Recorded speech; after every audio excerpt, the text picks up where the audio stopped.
Hi there, girls. Let's just get that started. Welcome to this week's lesson. I thought I'd do something a little bit different this week, so I'm going to have the slides that I would normally use in this lesson in class. And the idea here is that you do the works if you're in class. What it means you'll need to pause this little video because obviously I can only make this quite short to put on YouTube. So every now and then I'll say pause the video now and then you do the task. So first of all, you can see there's a starter on the board. Few quick questions there, sort of 1 or 2 sentence answer. You'll find them all on page 286. So if you pause the video here and do those. Okay, so if you've done those, you should now sort of have written down and hopefully understand. Post-industrial economy is what comes after. Post is after sort of industry and manufacturing. So you looked last time at how those things have decreased in the UK, where they've gone overseas, and so like lots of making things, factory work are done elsewhere now. And the post-industrial economy is normally around the service sector and also increasingly the quaternary industry, or the fourth sector, or the knowledge economy it's sometimes called. Number 2, what is the knowledge economy? So this sector that involves designing new things, coming up with new ideas, very much about people having high knowledge and skill. Some examples: the IT industry, biotechnology. That one will probably be in the news now. I would think moving forwards after this pandemic, there's probably going to be more jobs and more focus on those sort of biotech industries and trying to come up with vaccines and things like that. Equally, hopefully there'll be more emphasis on sort of the green revolution, if you like, so trying to make new renewable technologies. They would all count if you're sort of involved in the designing of them or coming up with new ideas. Growth corridors, we're going to talk about those in this lesson as an example, seeing the M4 corridor, but really it's just a sort of collection of places in a bit of a line, hence a corridor, and it's where lots of these type of new jobs are created. Often it's linked in with education and things as well. The map on this slide is meant to show some of the different sort of growth corridors, and they've got like the little cogs are meant to be the different places, I suppose. I know, turning the economy or something. Find one example of a growth corridor. I'll mention the M4 corridor, probably be the most obvious one from the book there. And what 4 things are cities scored on? I'm not going to read them all out, but you can see the 4 bullet points at the bottom of page 286, starting with the number of quaternary industries. So towards a post-industrial economy, so we're looking at sort of where the UK is now and what that might look like. You'll see some keywords there. IT, I've mentioned, growth corridors. High-tech industry, I think that speaks for itself. So things sort of quite cutting edge and new. Business parks, these are normally places, so they're sort of a bit out of town. They're often made to look a bit like parks. They'll have some green space, but buildings within them, and you might have offices, laboratories, maybe some small light industry possibly, but they're out of town, plenty of car parking, and sort of businesses exist there. Science park, basically the same sort of thing as a business park, except it's specifically about science. And Cambridge is a well-known place and very famous for the university. So the tasks to do: describe the location of the M4 corridor, which the map you need to use for that is on page 287. So just pause the video here and have a go at describing that. Okay.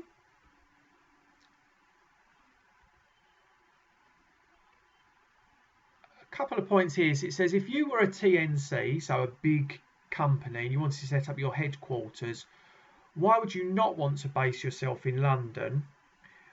Or alternatively, why would you? The point of this really is that we're looking at this M4 growth corridor. You could argue that it's sort of in competition with London. And the book does mention that some places haven't gone to the M4 corridor, they've gone to London instead. So these big sort of companies, when they're setting up an HQ or a new facility, this is a choice they might be met with. So hence the sudden mention of London. It's why would you be more or less likely to go somewhere else, really? I suppose London is the obvious choice because it's the capital city. You can see some reasons there. So if you're in a big city, normally you have to pay more for your workers because it costs them more money to live there. So that's normally how it works. There's more competition for workers, although there probably are more as well. So that could cancel out. Third one's important. Land's very expensive. If you're going to have a big building and everything, putting it in London would be really pricey. And then it says there, why would you want to locate yourself near London? And you see you've got a list of reasons there. Okay. In fact, I'm just going to explain as well. So these two lists, there's some bad points about being in London, but if you're in the M4 corridor, you're near London. You're not in it, you're near it. So I think the idea is that maybe you get some of the good points of being in London without some of the bad. So it's not as expensive, but you're still quite close to it. You can still attract a lot of good workers who maybe want to live near London, but maybe you don't have to pay quite such high wages because you're not in London, that type of thing. A little question there for you. How does the M4 corridor contribute to the economy? Again, have a read in the textbook to do that. It gives you some statistics about what it actually contributes to the economy, but also think about what businesses are there, and so on. Okay, so I'm not going to go through the answer for that one, but pause the video and have a go at doing that. So now we're going to have a quick look at Cambridge. Got some questions there, a little bit of revision of map reading. If you've forgotten how to do a six-figure grid reference, so look at the map on page 288. You've got numbers across the bottom. So the first three in the six figures, so 446, is about going across the bottom. So you go across to line 44. Then you imagine that there's 10 imaginary little lines between that and the next one. You go across to 6. So in other words, you go across just more than halfway. Then you go up the side, same principle, up to 5, 7. Imagine it's split into 10, up to 3. And it's where the two lines meet. So have a go at doing those. Pause the video. Okay, so the location of Cambridge, I would say the most important things for you to have mentioned there, looking at the map on page 288, to the north of London. I think mention of the M11 motorway would be important because it's a really good connection. Also, Stansted Airport, they've put that there sort of quite clearly. Okay, so they would be obvious things to mention. There's lots of other things you can mention too, but I would say they probably stand out. What's at 446? 573. Well, the word UNIV, which is university, actually the university is just a little bit to the west of that. It's got the black outline around it, but I'd expect you to put university there. 416 576. So this is right on the left-hand side of the map, so you should see a little blue duck. A little blue duck is a nature reserve. What's the six-figure grid reference for the school in 4856? So the school is SCH, the little building with a black outline. So I would say 481 or 2, and then 56, probably 5. It's about halfway up. Why is Cambridge an excellent location for a high-tech hub? Well, there's a lot of similar things we've said to the M4 corridor, really, that you were looking at before. So it's close to London. It's not that far away. It's within easy sort of reach if you had other meetings or you needed to meet people there. But it's not in London. Also, frankly, Cambridge is a very nice place. The other thing with Cambridge, why it's particularly good for a high-tech hub, or as we're going to see a science park, is to do with its reputation and prestige. Because it's so well known for Cambridge University, one of the best universities in the world, if you say, oh, my company or whatever is based in Cambridge, even if you haven't got anything to do with the university, it still creates that sort of element of prestige, and people might think, oh, like the university. Although actually, a lot of the science small businesses do have a lot of contact with the universities. They might do some research together, and some of their employees will be ex-students of the university. So, a couple of things to do there. Using the map on page 288, describe the location of Cambridge and why is Cambridge an excellent location for a high-tech hub. So if I think about what I was saying, have a little read again and then just write, so you've got 2 nicely written answers for that. Okay, so again, you could pause the video and do that. And this is the last thing to do. So if you continue to read and you look at page 289, it tells you about some of the advantages and disadvantages of Cambridge as a location for industry. So have a good read of those, and that's really what it's based around. And then it says, create an advert to encourage pharmaceutical companies, so very much science-based companies.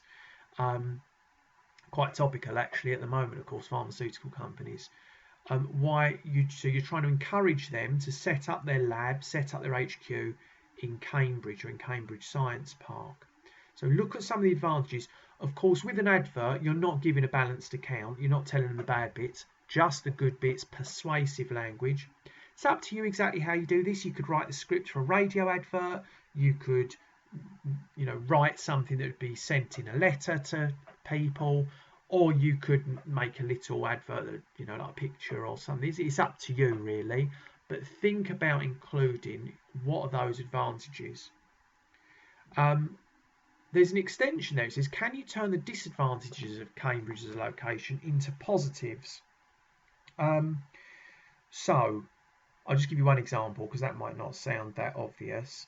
The first disadvantage, what's that? The city is overcrowded and congested, making it difficult to drive or park. Right, well, that's not an easy thing, obviously, to turn into a positive. However, you could say if something's overcrowded and stuff, or it's very popular, it's busy, it's bustling, it's vibrant, which is sort of true. So you could try and sort of turn these things to your advantage. So I hope that all makes sense. So that's this week's lesson. Hopefully you've gone through and paused, but even if you're a bit cheeky and watch the whole thing in one go, you can always go back again and now do the work in your book. If you've not already handed in last week's quiz questions, make sure you do that, please. You'll also probably all have received a letter or an email by now about some of the face-to-face contacts we're going to have. Essentially what it will mean for you is I will see all of you if you choose to come into school, which hopefully many of you will feel safe enough to do that. But if you come in, I'll see you on a Friday. Now, of course, the way it works, I'll see all of you once, but I won't see you all at the same time. So essentially, I'll see the class in quarters. So over 4 weeks, on the Fridays, I'll see the different members from the different forms. That will be a really good thing for us, because what it means is I'll have a small group of you, so I'll be able to go through the stuff we've done previously and what we're doing at the moment, and answer any sort of questions or any misunderstandings. So that will be a really good thing, and I hope that a lot of you will be able to come for that and just get that little bit of extra help, because sometimes it is difficult doing everything at home on your own. It's not ideal. Okay, I hope you're all safe and well, and hopefully I'll see some of you soon. Bye for now.